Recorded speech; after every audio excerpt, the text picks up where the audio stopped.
George Crook, he's here in Winchester, and he stations James Mulligan's division. Okay, James Mulligan's a colonel of the 23rd Illinois. However, at this stage of the game, he's commanding a division. It's kind of an odd thing, and it's a small division.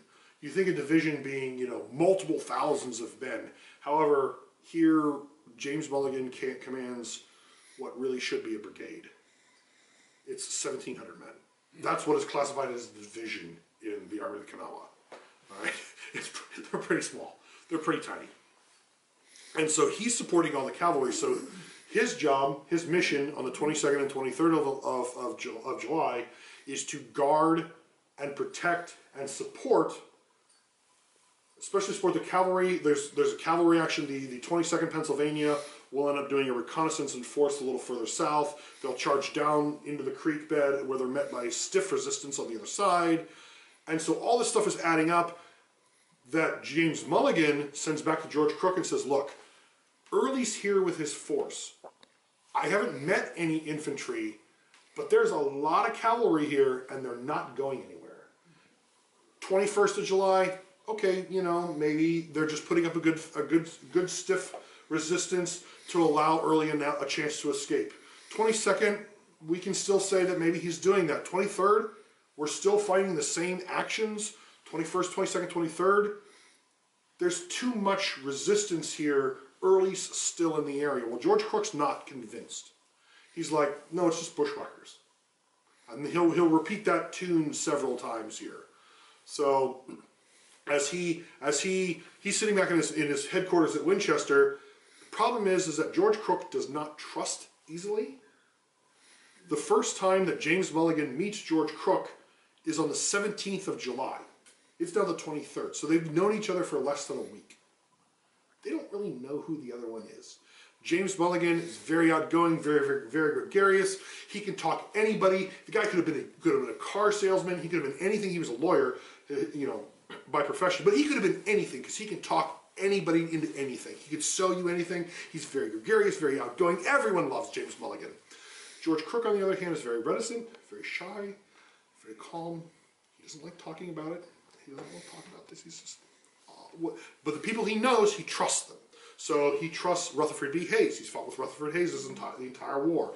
He trusts Joseph Thoburn. He's fought with him much of the war. Not the entire war, but much of the war. So he knows these guys. He's fought with them for 2 years, 3 years. Okay, he knows them. So he trusts them implicitly. However, neither one of them, the highest ranking colonel in the Union force is James Mulligan, who's fought in one battle during the war where he surrendered. And that was in 1861. This is 64 now. There's a lot going on between 61 and 64. He's guarded the railroad most of the rest of the war, which is where, you know, he's talking about in that letter, he's talking about getting sick. That's because for many guys that are guarding the railroad for the railroad division, Ben Franklin Kelly's railroad division, the guys guarding the B&O, that's their main concern. They're not concerned about getting shot because they haven't really done a whole lot in terms of shooting throughout the entire war. They've been in West Virginia since middle 62. About June of 62 is when the 23rd goes into West Virginia. And they've been there for 2 years. So they've been there ever since. And they've had some small minor skirmishes with Confederate guerrillas and with some Confederate regular cavalry, Impoten's cavalry. So they've had some action, but not a lot. And so their main concern is getting sick and dying. It's not being shot. They haven't really seen the elephant, to use the Civil War expression. They haven't really seen the elephant. They're still new. So when they come here to fight here, James Mulligan knows what he's about. He's definitely not stupid. So he's not stupid. So he's intelligent enough that he can interpret what's in front of him. Again, you have a lot of Confederate cavalry action. They're aggressive. There's a lot of aggression coming out of the Confederate cavalry for 3 days, and they're going, Early's here. There's no way that he's not here. So George Crook again puts on blinders. 24th, the morning of the 24th, it's a Sunday. So the 23rd is camped up here in the fields, on the hillside. They're expecting the day, the 24th. They're expecting the 24th to go pretty much the same way that the 23rd and the 22nd have gone. And it starts out that way. A lot of aggression from the Confederate cavalry. So Crook, George Crook, has, again, that false sense of security that there is nothing going on but a lot of Confederate cavalry action. It's just bushwhackers. Early's retreated. He's been gone for 4 days. He's not here. He has no expectation that Jubal Early's here.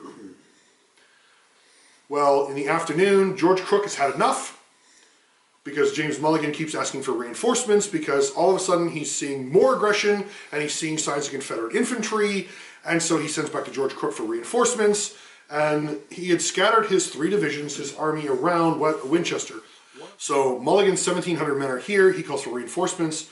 He will pull a brigade that is bigger than Mulligan's entire division, which is under Rutherford B. Hayes, from the hospital area, and he'll park him to the left of James Mulligan. And again, we're going to walk out this way and kind of get the lay of the land. But this is just kind of setting up the scenario as we go forward. And George Crook will order Mulligan repeatedly to attack because there's nothing out there but bushwhackers.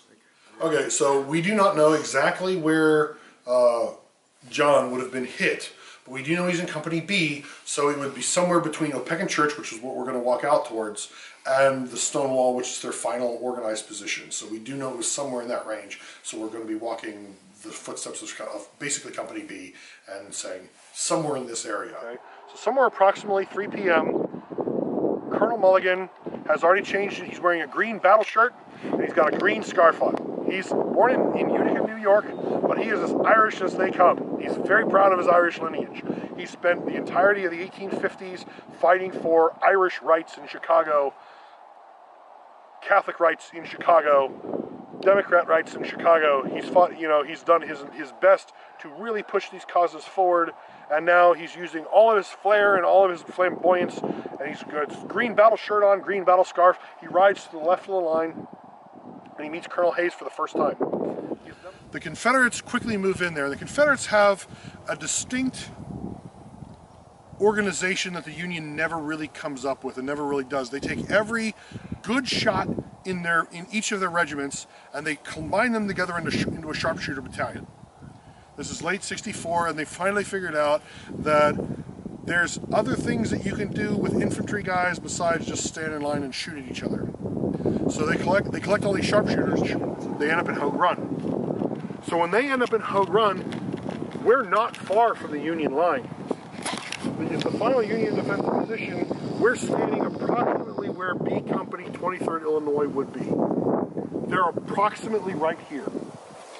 They may be a little bit further that way, they may be a little bit further this way, but they're somewhere right here, firing in that direction. Look at it. That open field is swarming with Confederates. All right, and there's no ditch 100 yards away, Hogue Run, there's no ditch 100 yards away to slow the Confederate advance. Once they get across Hogue Run, which is that line of trees there, there's nothing to stop them coming in here. Remember, there's sharpshooters in that ditch out there. And they're good shots. These men are good shots, and they can hit what they're aiming at, and you got a guy wearing a green shirt riding behind the lines. This guy is obviously a high-ranking official, and he's obviously an officer, and he's providing some serious leadership to the 23rd Illinois. So he is shot once on the shoulder, and as he comes down, he's shot in the chest and shot in the thigh. So he's got 3 wounds, all from Confederate, most likely from Confederate sharpshooters just out there. Could have been from just regular infantrymen, but probably from the sharpshooters off in there. He'll got off of his horse, and he's down somewhere approximately where the sign is, because that is approximately where Company C is, again, the middle of the line. And we know it's the middle of the line when he falls because his brother-in-law, Lieutenant James Nugent, the guy who chewed out George Crook earlier, and who George Crook shot back at, earlier, the fire eater, he gets off of his horse, and the color sergeant of the regiment comes over to James Mulligan. So he puts the flag down to go help his colonel, his fallen colonel. This man, he's known since 1861. He loves the guy. He knows who he is. He's taking care of him. These guys they're all very good comrades. They're all good friends by this point in time. And they're trying to get him away. Too many Confederates on the field. Mulligan knows what's happening. Mulligan knows he's doomed. He's dying.